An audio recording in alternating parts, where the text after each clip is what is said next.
Dear students, आज का हमारा टॉपिक है फंडामेंटल राइट्स।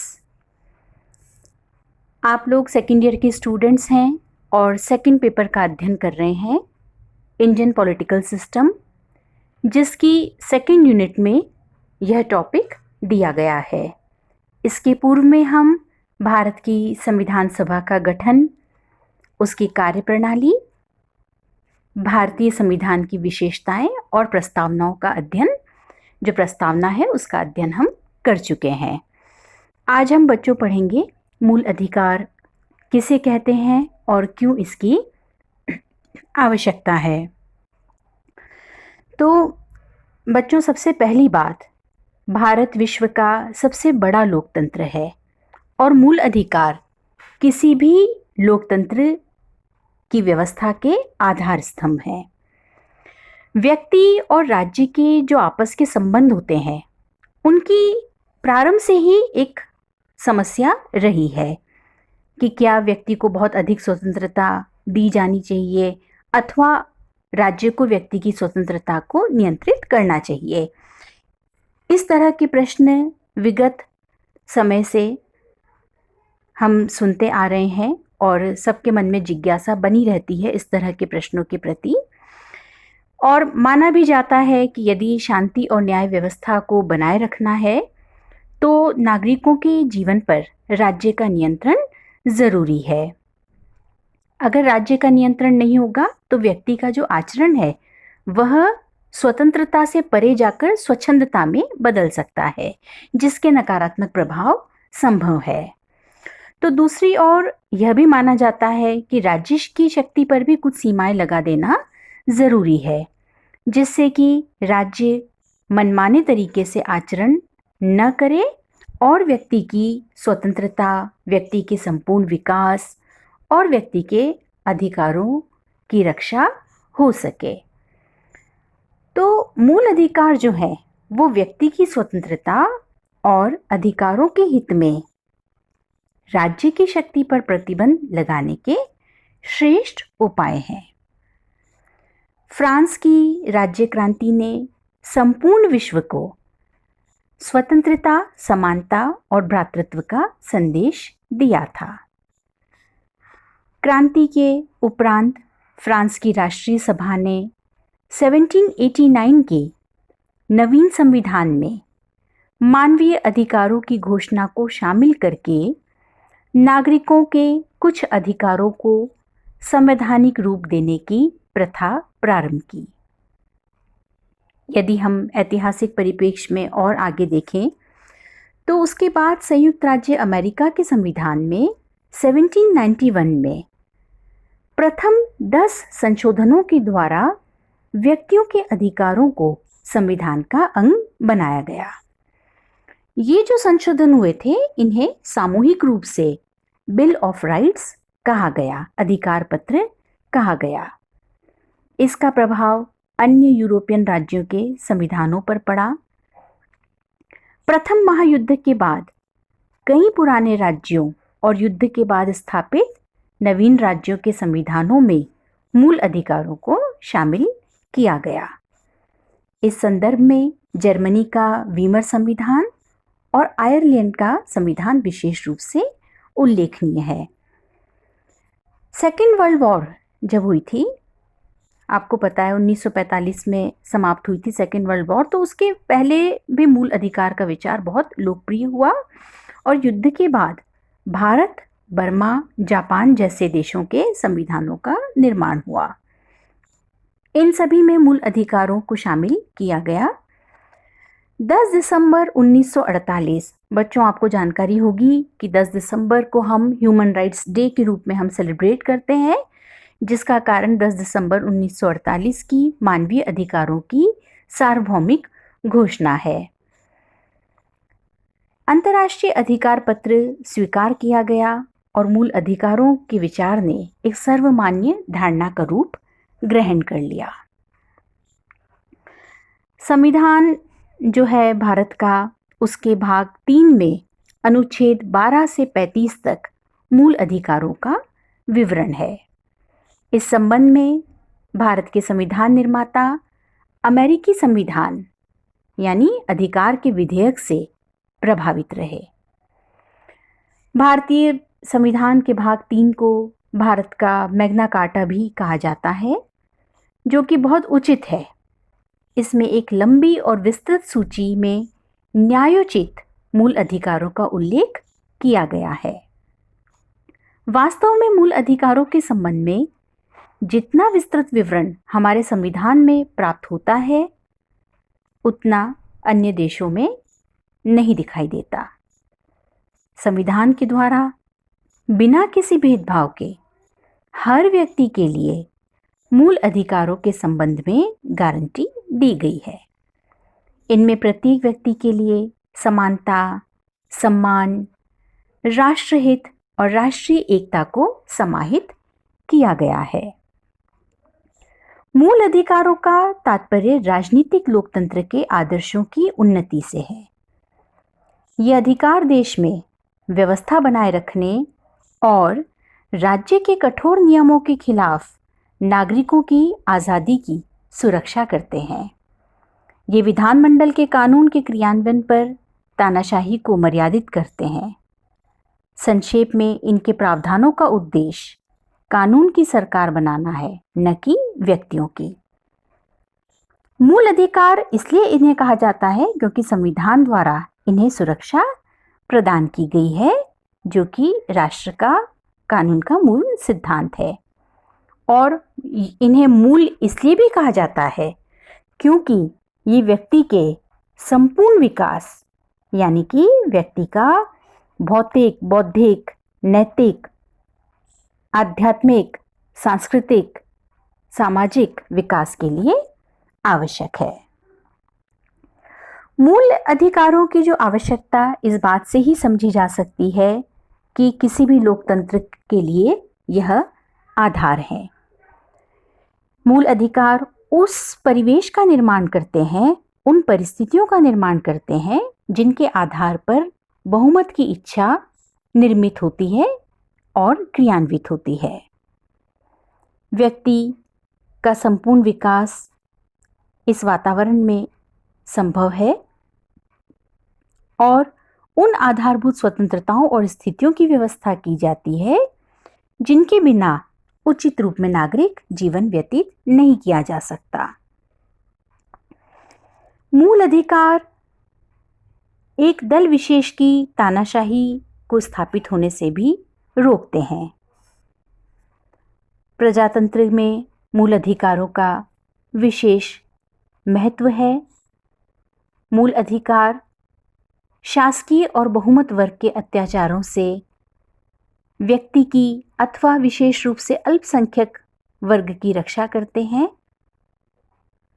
मूल अधिकार व्यक्ति की स्वतंत्रता के लिए जरूरी है। व्यक्ति की स्वतंत्रता और सामाजिक नियंत्रण के बीच एक संतुलन बनाए रखने का काम भी करते हैं। इनके द्वारा एक तरफ तो व्यवस्थापिका और कार्यपालिका को कानून द्वारा निश्चित सीमाओं में रहने के लिए बाध्य किया जाता है, तो दूसरी ओर नागरिकों को शासन के स्वेच्छाचारी संचालन के विरुद्ध जनमत के निर्माण हेतु उचित अवसर प्रदान किए जाते हैं। जब मूल अधिकारों को संविधान द्वारा निश्चित कर दिया जाता है तो इनका महत्व, इनके सम्मान में बहुत अधिक वृद्धि हो जाती है। ये अनुल्लंघनीय बन जाते हैं और विधायी, कार्यपालिका व न्यायिक सत्ता के लिए इनका पालन आवश्यक हो जाता है। इस प्रकार मूल अधिकार नागरिकों को न्याय और उचित व्यवहार की सुरक्षा प्रदान करते हैं और राज्य के बढ़ते हुए हस्तक्षेप तथा व्यक्ति की स्वतंत्रता के बीच संतुलन बनाते हैं। मूल अधिकारों का अपना एक विशेष मनोवैज्ञानिक महत्व है, क्योंकि मनुष्य की स्वतंत्रता और मनुष्य के संपूर्ण विकास के लिए मूल अधिकारों की उपस्थिति आवश्यक है। भारतीय जनता ने ब्रिटिश शासन के अत्याचार को भोगा था। संविधान जो निर्माता थे उन्होंने प्रत्यक्षः अनुभव किया था ब्रिटिश शासन की जो अत्याचार थे उनको। ऐसी स्थिति में स्वभावतः यह सोचा गया कि ऐसी व्यवस्था बननी चाहिए जिससे जनता पर अब अधिक कोई अत्याचार न हो। भारत में नया नया प्रजातंत्र स्थापित हो रहा था, इसलिए भी नागरिकों के अधिकारों को विधानमंडल की इच्छा पर छोड़ना उचित नहीं समझा गया, क्योंकि भारत में लोकतंत्र नया नया बन रहा था और इसलिए मनुष्य की स्वतंत्रता की सुरक्षा के लिए इन अधिकारों को संविधान में स्थान दिया गया।